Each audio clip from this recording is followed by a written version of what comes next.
Subscribing to The Observer on YouTube couldn't be easier, and we're going to show you exactly how to do that. First, navigate to www.youtube.com/theobservernj. Once you get there, all you need to do is hit the subscribe button.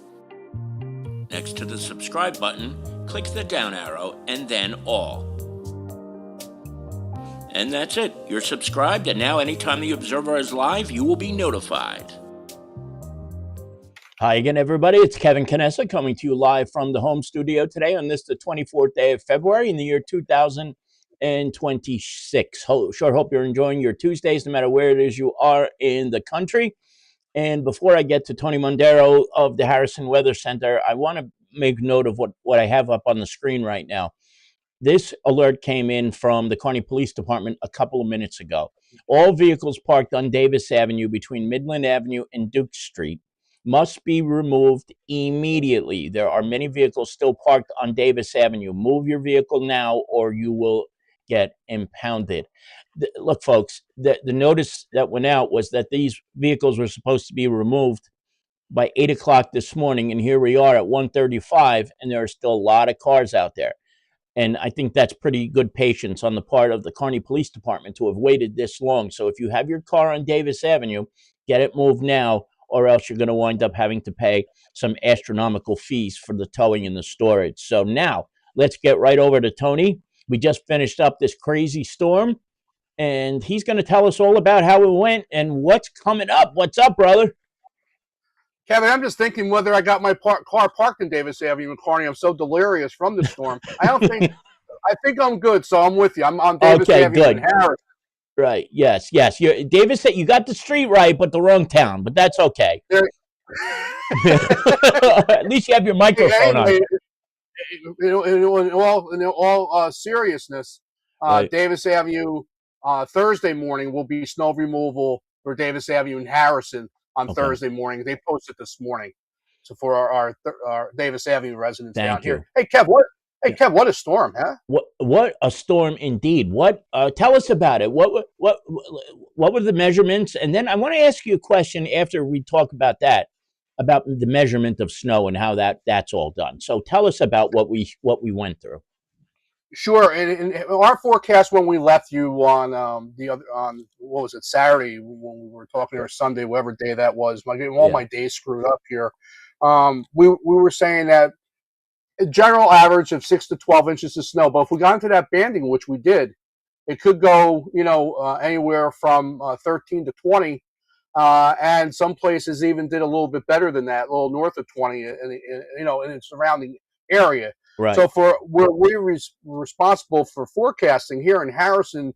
We had 18 inches of snow. We have a spotter, Jim Munley in Kearney, New Jersey. Jim reported 19 inches of snow. We have North Arlington. They have a CoCoRaHS observer, which is a special weather observing program that the public can participate in, but they're trained. They've reported in North Arlington 16 inches. Wallington, 17 inches. We had at Nutley 12 inches of snow. And in Hoboken, New Jersey, our friend Iggy over there, he reported 20 inches of snow. So some snowfall from around this immediate area. So explain that a little bit, if you don't mind. How do you have such disparity from Hoboken to Jersey City to Kearney to Harrison? How does that happen? And how is it all how does it all come to be like that? So what happens is, and one of the branches here of a couple at the Weather Center, we're an official climate station for the National Weather Service. That's why when you see Harrison Weather Center, you see the NOAA logo. Right. So I'm a volunteer for the National Weather Service for up to New York. That's our cooperating office that I report to. And I have to go through hours of training just to report the weather for them once a day. And it goes through the nationwide weather wires, my official weather observation. The old observation station used to be in Jersey City, New Jersey, but back in 1982, they moved it here over to Harrison, New Jersey, and we have official records going back that far. So what we do, when we have like a situation coming up tonight, and we'll talk about that in the forecast section, we have some snow coming in, very light wind. we'll be able to what we call use a snowboard. And a snowboard is just what it is. It's a piece of plywood about a 1/4 inch thick. And what we do is we lay it up on a table, and we're able, as when there's no wind, to be able to measure the snow on the snowboard, and that's how we get our measurement. Now, what happens is the stakes are a little higher when we have a blizzard. When we have a blizzard, you go out and look at that snowboard, Kevin, you're going to have nothing. It's going to be wiped clean because the wind's going to take that.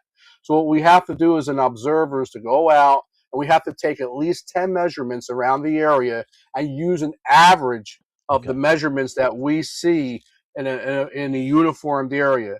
There will be some drifting, and all that gets calculated to an average. Now, a lot of these public reports, or reports that you see on TV, are just what they are, the public. Now, the public's not stupid. They're going to want, it's going to be a historic storm or potentially historic. So why not, use something, measure a drift, put the ruler in. Not to say that they were wrong, but it was measured wrong. So it gives you a high false value of the snow. It doesn't give you an average value of the snow. So that's why you see a lot of inflated snowfall readings out there. One that I questioned was Newark International Airport. They came in with 27.1 inches. We are exactly 3 miles north of that observing station, and here in Harrison we had 18. So you think are you thinking that they took a drift and measured the drift, and that's where they got that 27 inches from? Is that more than likely the scenario, or what? Like, how can you be off by that much? It had to be inflated somehow, Kevin. I don't know what went into that measurement. We had the same snow band that came over us. Now, in all fairness to Newark, I took a look at one of the closest stations that had an official snow observer, and that was in Cranford, New Jersey, and Cranford measured 21 inches of snow. That's still 6 inches higher. Mm-hmm. So let's, while we're on that subject, let's take a look at some county readings, the highest from trained observers. So Bergen County, River Edge measured 24. I'm using some official paperwork here, as you see my little post-it. I love it. I love it. Oh my God. Verona and Essex County had 14, and Passaic County, Wayne Township, they had 14 inches of snow. Central Park, New York, 19.7. For those of you who live out in LaGuardia Airport, 22.5. In JFK, they had 20.1 inches of snowfall. So an interesting storm. It's about what we expected here at the Weather Center. We didn't think here in our local area that we would get anything north of 20. We did have a 20 at Hoboken. And again, Kevin, it was a good forecast. Now you'll say, well, Tony, how come you can hit him so well and a lot of the other people have problems with snowfall? First of all, Kevin, here, we do not sensationalize the weather. We never will sensationalize. I do not go for clicks. The Harrison Weather Center in no way, shape, or form on our Facebook site is monetized. I think we should be monetized. Maybe someday it might have to happen. But we work very hard to try to get good weather information out to the people, and I'm glad I'm doing it under the Observer Live banner that you guys are able to have us on to get the word out like we did the other day. Thank you, Tony, and I really, how grateful we all, Lisa and I are, and Bobby, for you being with us when when you're able. And I tell you what, I mean, when you think about what you just mentioned about Newark Airport, right there alone is enough to demonstrate how valuable you are to this community. You really are, and I cannot thank you enough for that. You're a good man. Thank you, Tony. I appreciate that. Look at my uncle, by the way. He's out in Carlsbad, and of course, California, and he's rubbing it in. He will not tell us what the high was in San Diego yesterday, but please tell us, Uncle. I want to know. I want to dream of what could be, if you don't mind. Please let us know. I'm going to guess 71. Yeah, because doesn't it like go? It's like 55 to 75. It's going to be in that group at some point every day of the frickin' year, for crying out loud.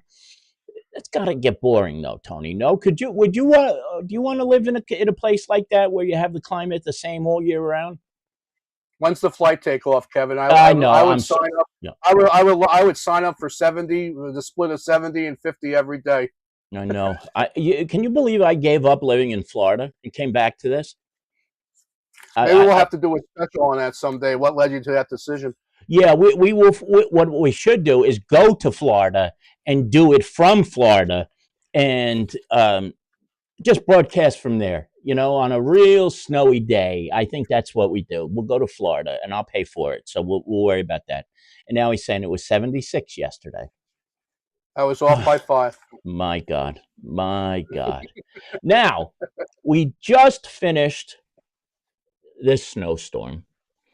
And people are already starting to panic about what lies ahead tomorrow and Friday. So much so that the Belleville Belleville Kearney Elks, in conjunction with an event that they have with the state in Bloomfield on Friday, have already canceled an event.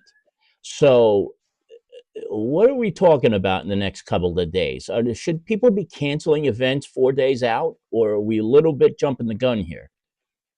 A little bit jumping the gun, Kevin, especially for this week, because right now our forecast is calling for not a bad night tonight. This evening's going to be fine if you need to do anything.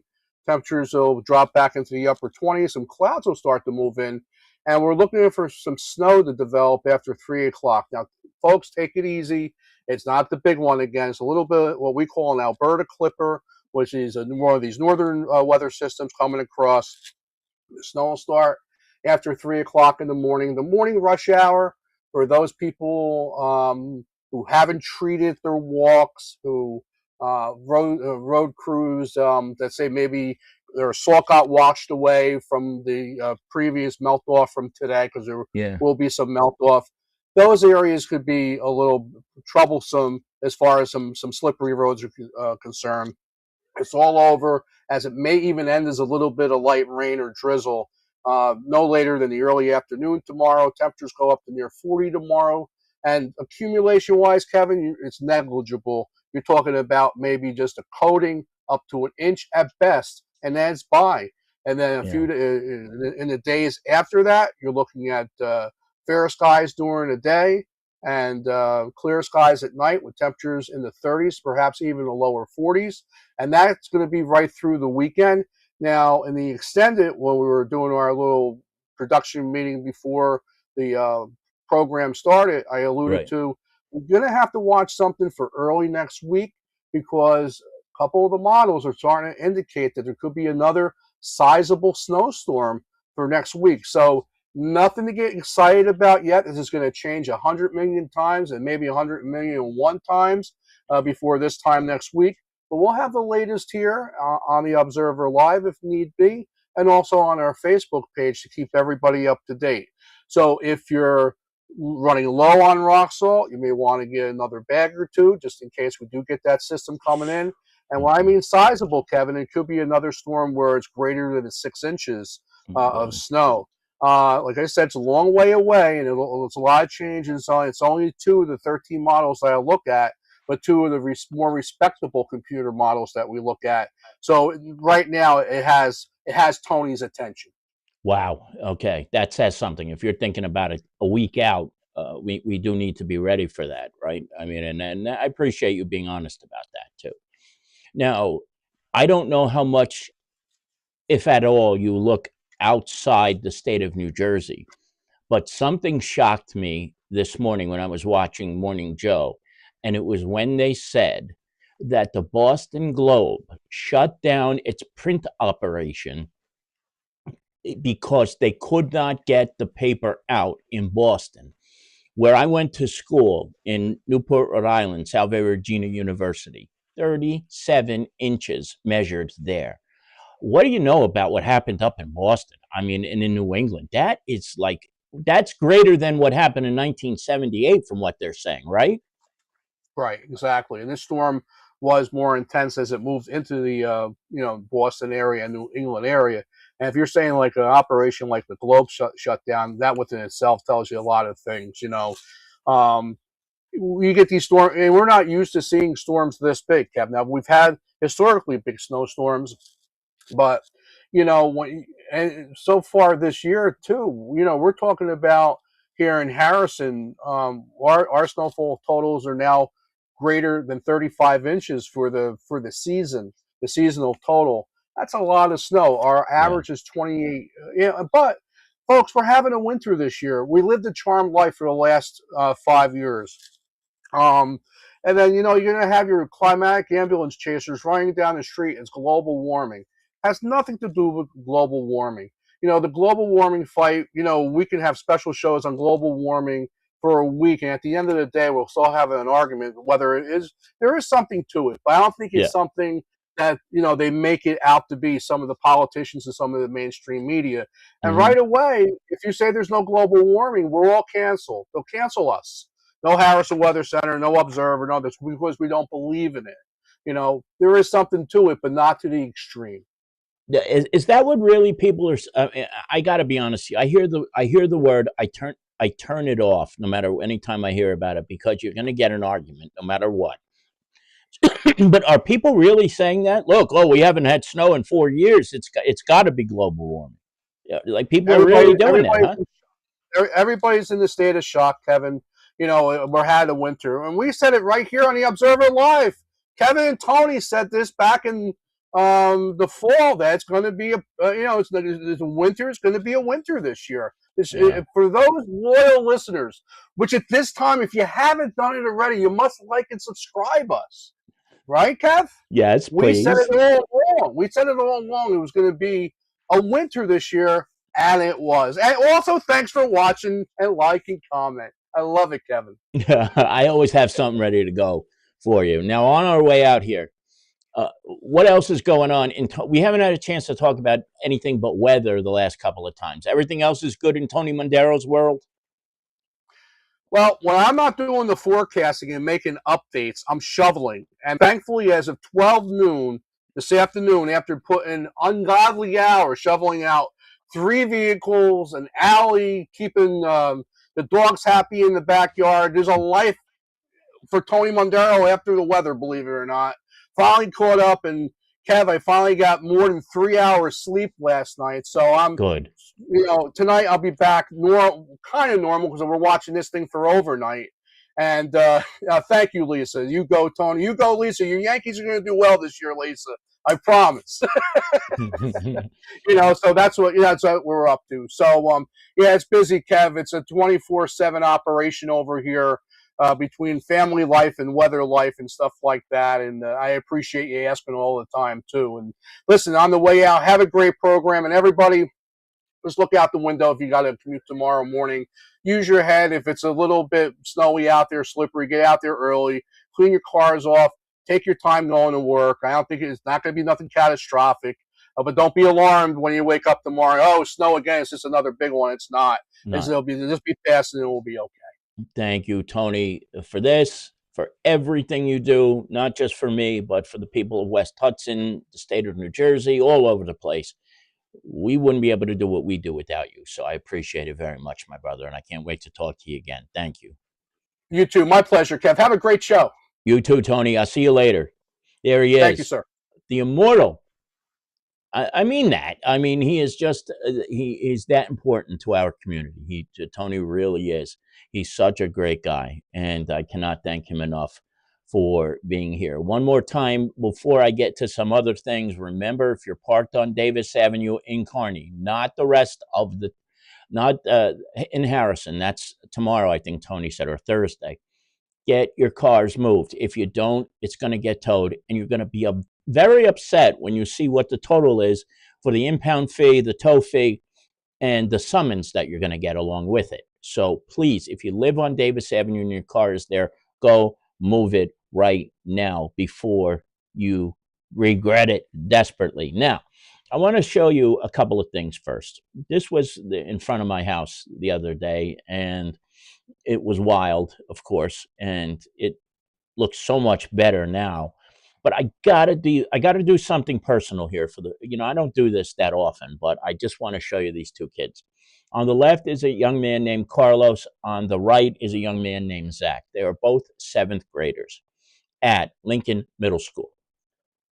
So The other day I was talking to Melanie Ryan, and she told me a story about how Lisa Shalego met these two boys who were shoveling her out by her house, and how they were just these incredibly bright, intelligent young men who are what I think is two brilliant entrepreneurs, because they are working their butts off, these two.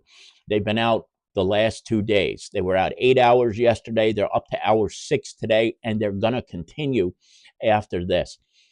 These two guys here shoveled me a pathway, a way to get into my vehicle, and the stairs and the porch in front of my home. And you want to know something? Teenagers get a bad rap sometimes. And a lot of the times it's very, very unfair.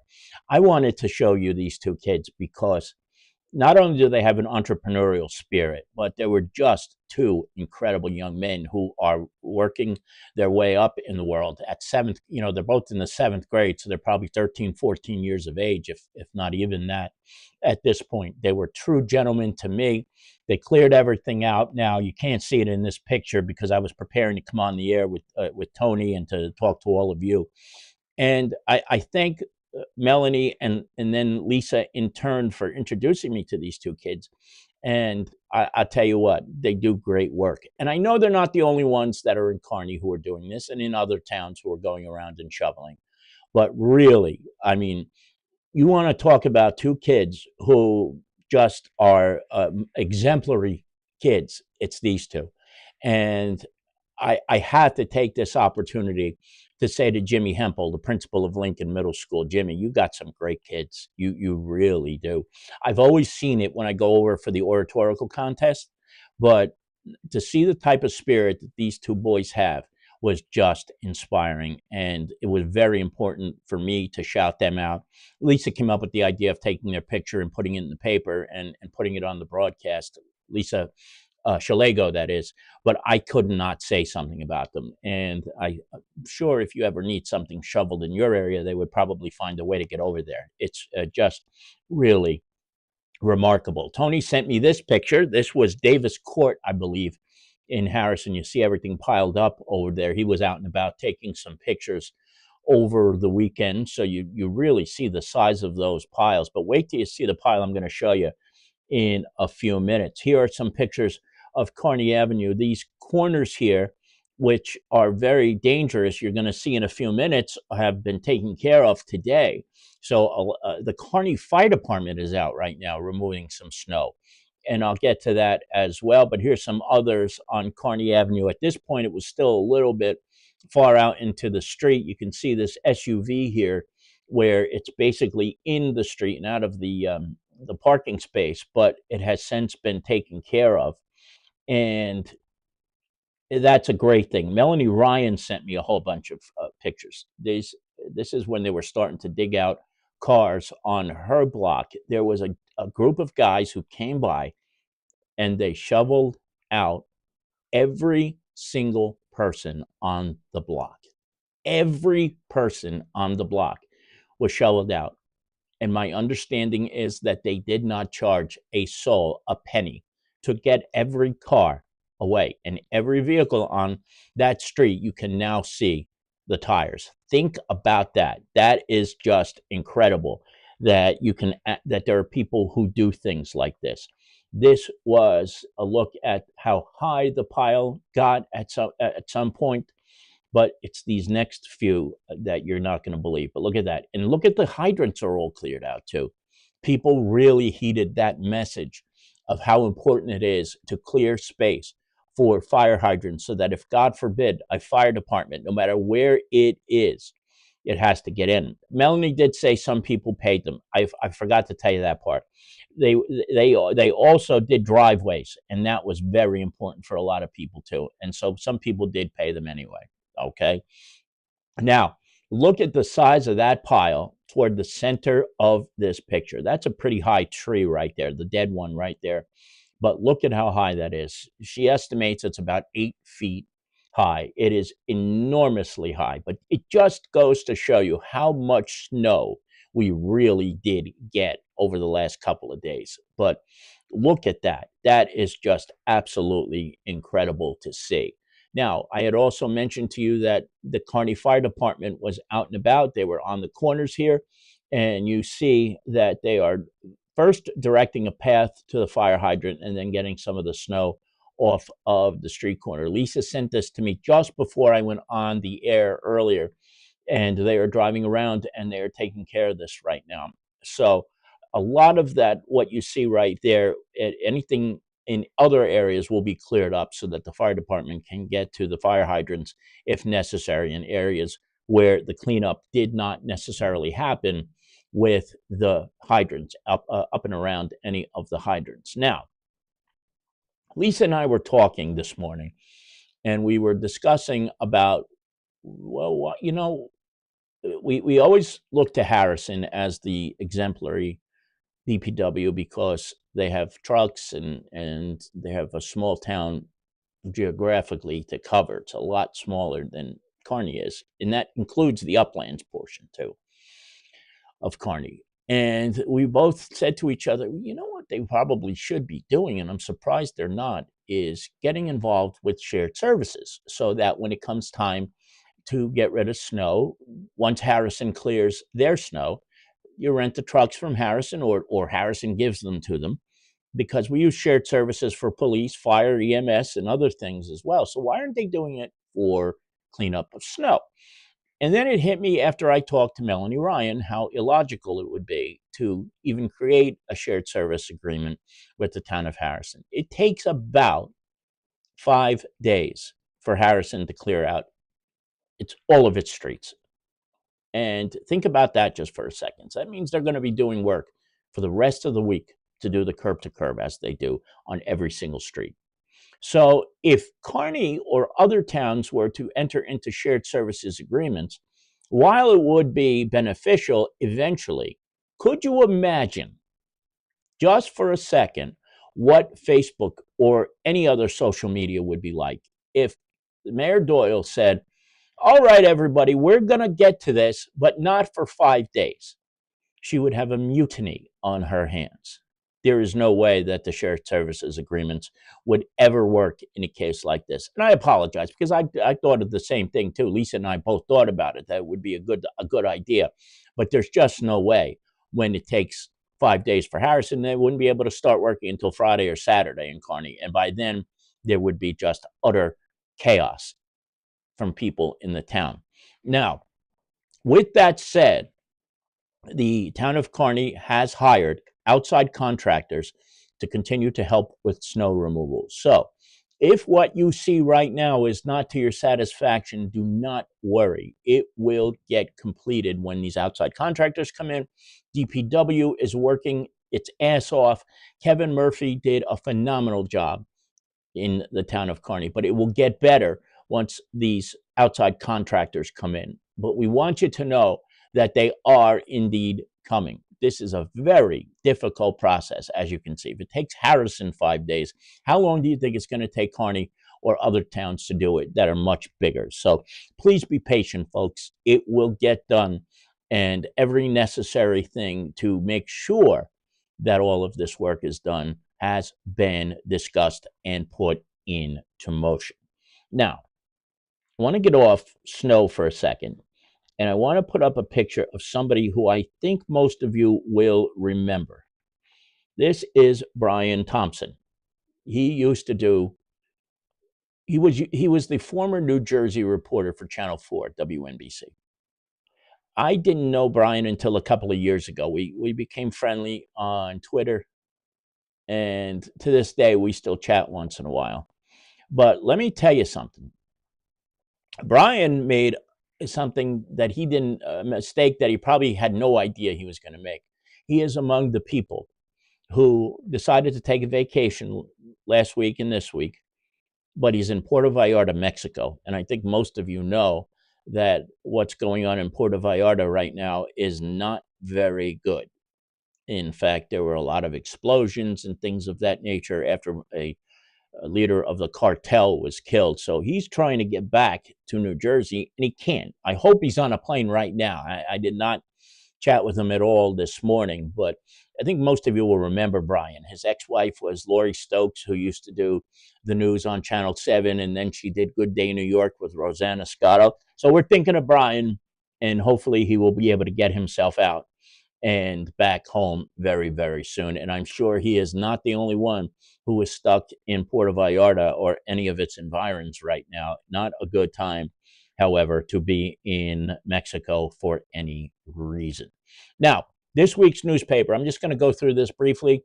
We have profiles of the 3 marshals who will be leading the St. Patrick's Day Parade in West Hudson in the coming weeks. Kevin Quinn is the Grand Marshal, and then you see the Deputy Grand Marshals are there as well with Pat O'Donnell.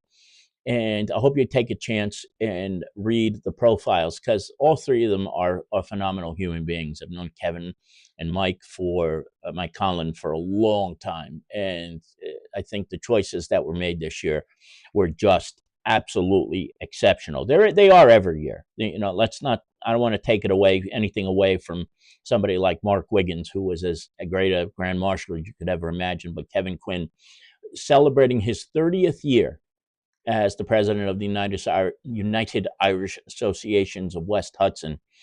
30 years there, and this is the 50th anniversary of the founding of the United Irish. So well done by everybody there.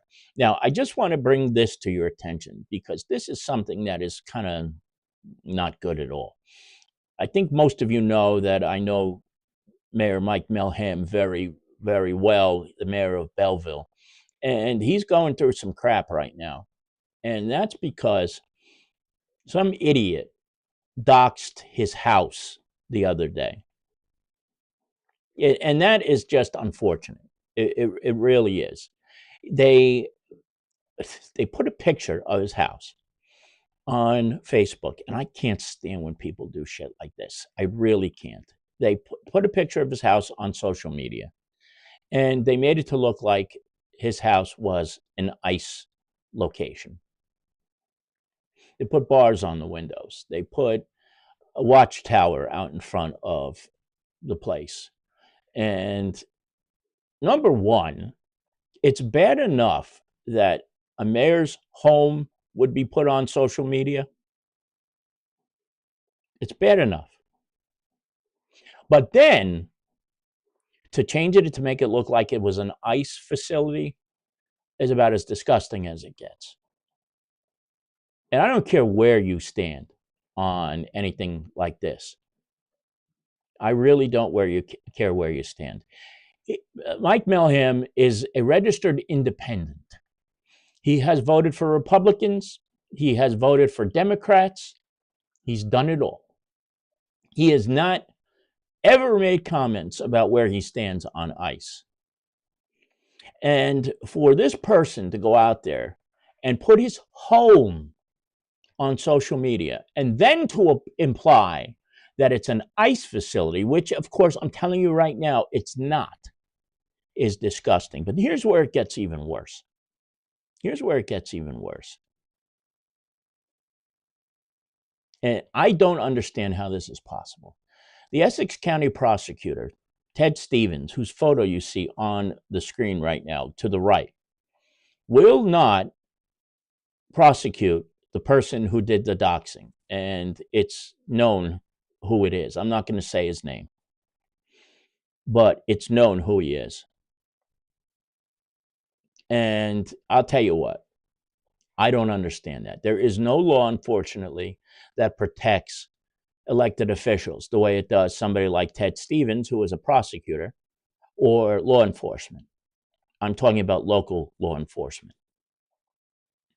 And it's very unfortunate because the man who did this, a resident of Belleville, could have put the life of Mayor Melham, his girlfriend, or anybody in his family who ever visits him in severe danger. You know, Mike Melham doesn't walk around with a mask on his face like the ICE people do. He goes around and everybody knows who he is. And to dox his home the way they did it is, to me, infuriating. And it's even more infuriating that the Essex County prosecutor would just say no to prosecuting the person who did this.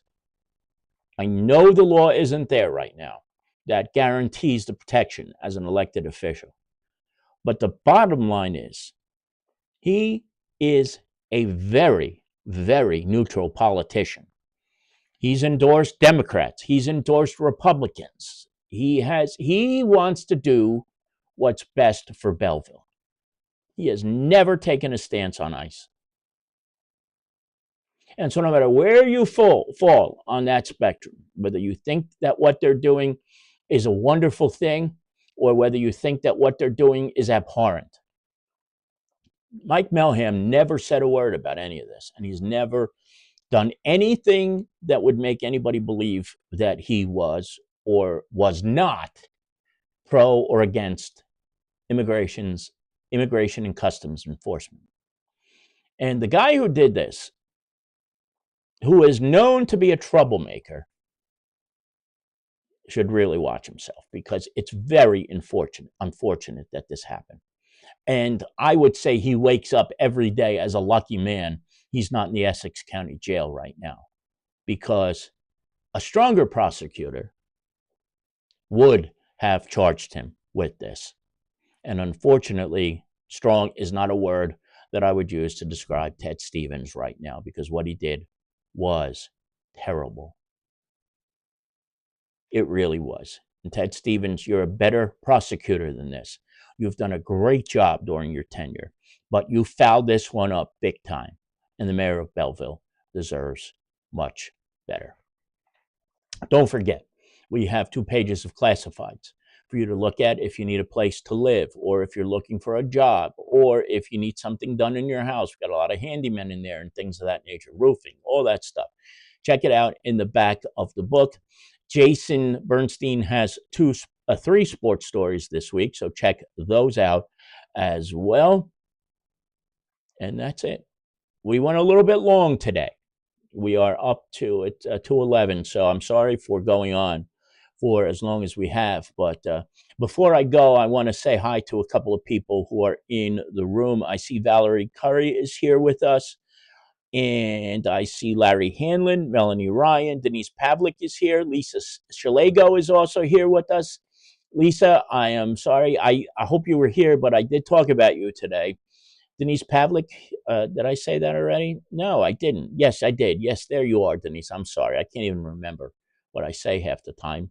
My Aunt Annie Troy is here with us as well. Joe Heretic is also here with us. Our Lisa is back at the office. I didn't make it into the office today. My Uncle Mike Slane is here with us as well. And that should be, Carol Manley is watching us.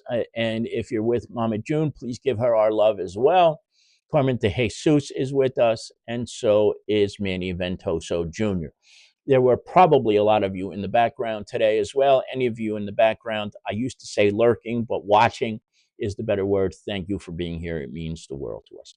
We will be back when and if we are needed with the weather in the coming days, if not 1 week from today, for another edition of The Observer Live. So from the home studio today, it's Kevin Canessa signing off for now. And we hope to see you back here again very, very soon. Take care, everybody. Enjoy the rest of your Tuesday. Stay warm and dry. Bye-bye.